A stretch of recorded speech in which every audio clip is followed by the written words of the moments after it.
asseyez-vous อันนี้ภาคภาษาฝรั่งเศสจบแล้ว So please sit in your cross-legged posture.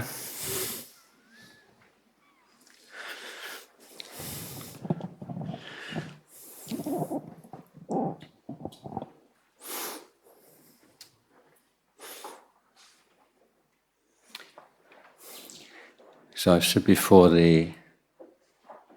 how you cross your legs, left over right, right over left, or one in front of the other.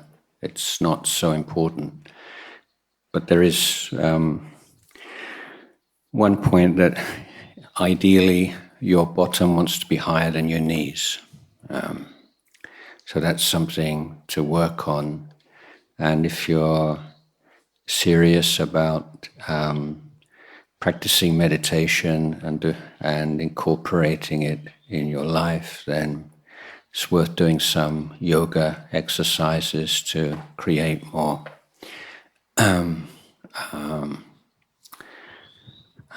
ability to sit cross-legged for longer time. If you can sit with full lotus, that's very good, but it's not necessary. And the way that you sit can also affect your mind. If you're like full lotus, sometimes it's just a little bit too tight, and sitting in a half lotus or just with one leg in front of the other, it's called a Burmese posture, then that's sometimes just feels more appropriate. So anyway, please close your eyes. We begin this morning meditation period.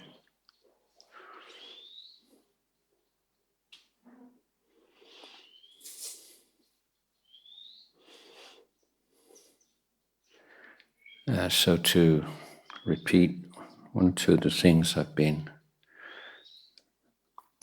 speaking about so far, like meditation is not a technique that you apply in order to get some particular kind of result. Whether you call it peace or however you picture that. But it is a means of training your mind, of learning how to learn about your experience. So the mind is a very powerful tool, but it needs sharpening first before you can really use it in any profound way. And without the training in mindfulness, in meditation, the mind loses so much of its power and its energy.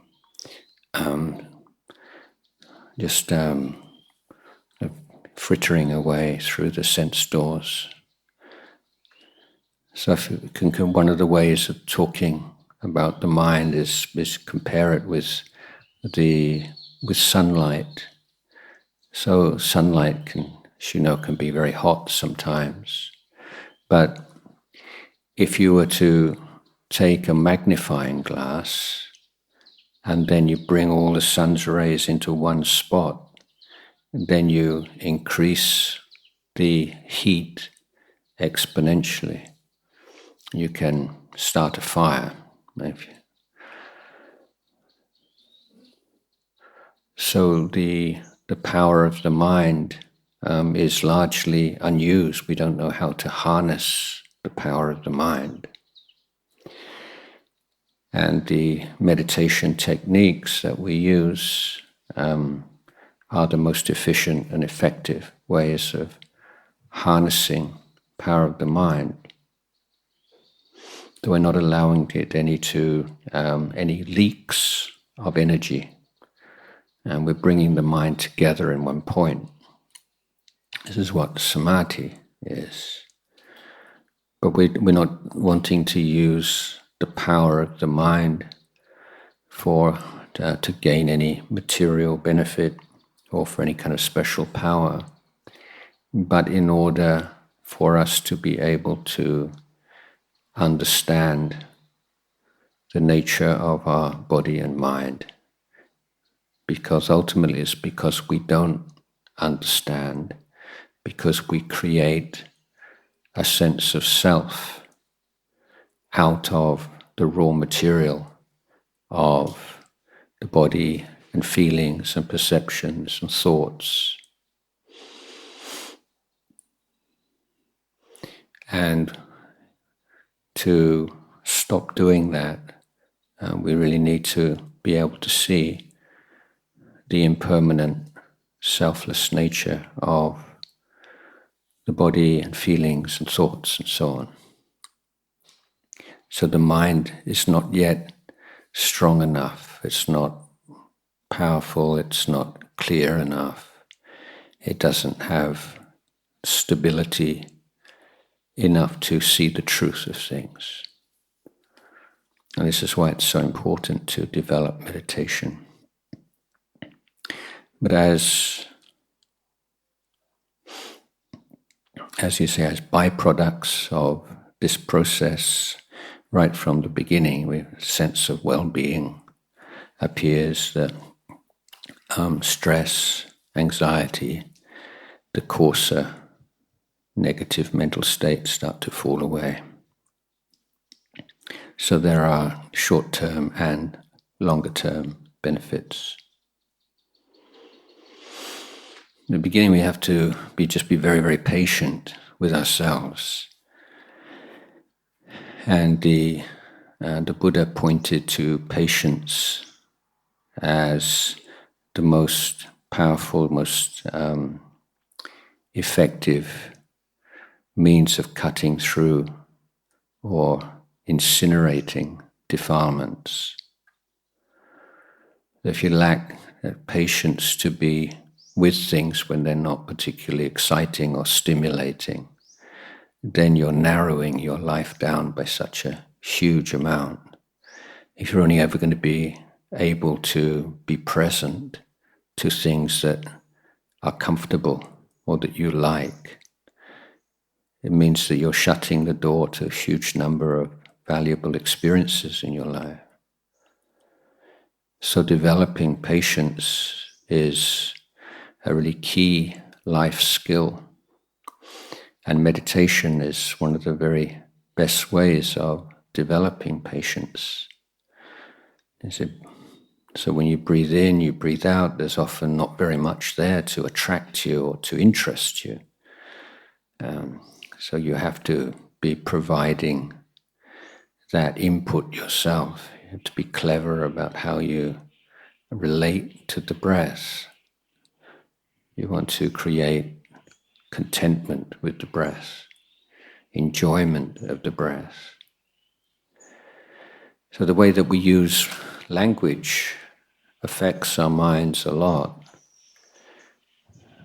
So we say focus on the breath or concentrate on the breath. It sounds rather kind of heavy and intimidating.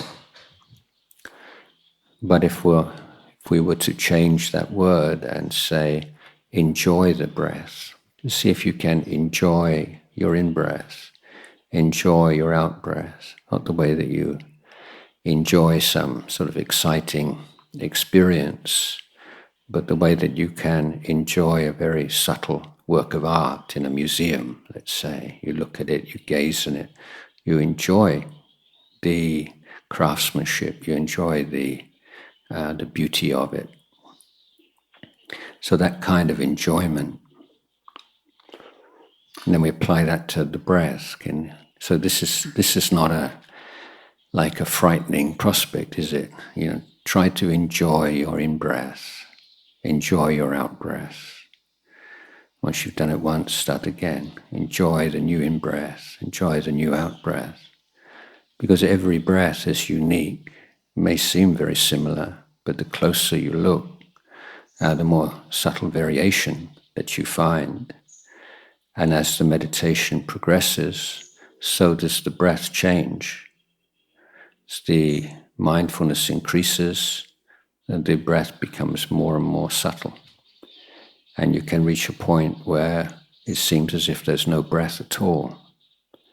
That's just a perception of the mind. Of course, you're breathing; otherwise, you'd be dead. You'd be in serious trouble. So it's just a perception. The perception is there's no breath. So then, where do you put your mind? You put your mind on that, the one who perceives there's no breath. So that's the mind. So when the object disappears, the mind, knows itself. And that's when the meditation can become very profound.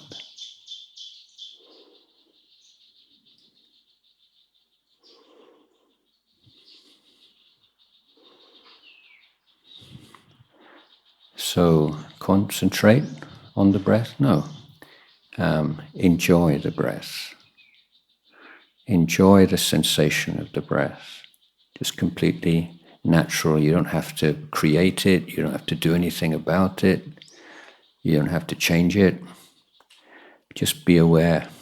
Just be with the breath. Be a good friend to the breath. You know, when you have a good friend, they say, I'll be there for you. Come through thick and thin, ups and downs, I'm your friend. So that's, you want to be a friend to the breath. You want to enjoy being with the breath, just like you enjoy being with a good friend or someone you love. Give it that kind of attention, that kind of importance, every single breath.